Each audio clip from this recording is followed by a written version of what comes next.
बुद्धिमान सरपंच की कहानी। एक गांव में एक वृद्ध सरपंच रहते थे। बड़े बड़े झगड़ों को वे चुटकियों में सुलझा देते थे, जिसके कारण दूर दूर से लोग उनसे फैसला करवाने आते थे। सरपंच जी अपनी बुद्धिमत्ता के लिए काफ़ी प्रसिद्ध हो चुके थे।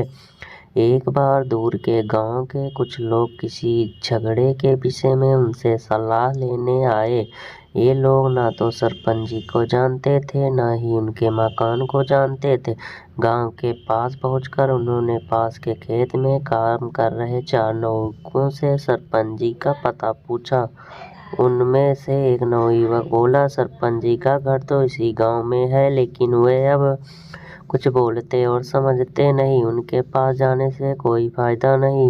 उन लोगों को बड़ा आश्चर्य हुआ। उन्हें तो बताया गया था कि सरपंच जी पूरी तरह स्वस्थ और सकुशल हैं। उन्होंने विचार किया कि अब यहाँ तक आ गए हैं तो मिलकर ही जाएंगे।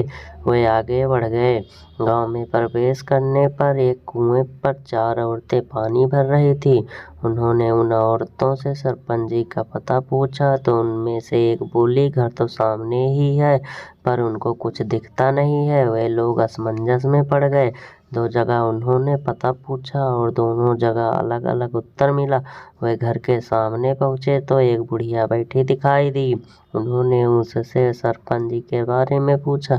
बुढ़िया तबाक से बोली, वे मर गए, अब उनके पास जाना बेकार है। वे लोग कोई कार्तपूर्ण से खड़े थे।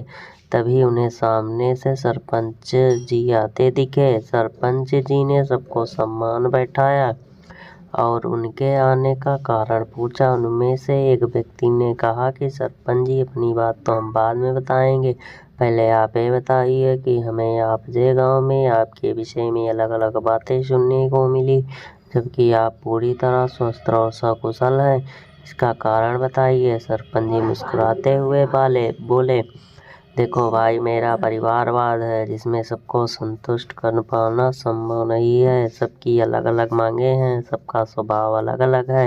वे मेरा परामर्श और अनुशासन भी नहीं मानते हैं। ऐसे में उनका रुष्ट होना स्वाभाविक है। खेत में मिले 4 लड़के मेरे बेटे हैं। वे काम से जी चुराते हैं, लड़ाई झगड़े करते रहते हैं। कुएं पर मिली औरतें मेरी बहुएं हैं, जो कि गहने कपड़ों के लिए कलह करती रहती हैं। दरवाजे पर मिली बुढ़िया मेरी पत्नी है, जो कि तीर्थ यात्रा पर जाने की रट लगाए रहती है। मैं इन सब की बातों पर ध्यान नहीं देता, उनकी बातों को अनसुना करता रहता हूँ। इस तरह से मैं कलह को टालता रहता हूँ। भले ही वे मुझसे असंतुष्ट रहते हैं, किंतु मेरे घर में शांति बनी रहती है। सरपंच जी की बात सुनकर उन लोगों की आँख खुल गई। उन्हें ज्ञान हुआ कि समस्या सबके साथ होती है। क्रोध आवेश से उसे हल नहीं किया जा सकता, सहनशीलता और बुद्धिमानी से उससे बचा जा सकता है।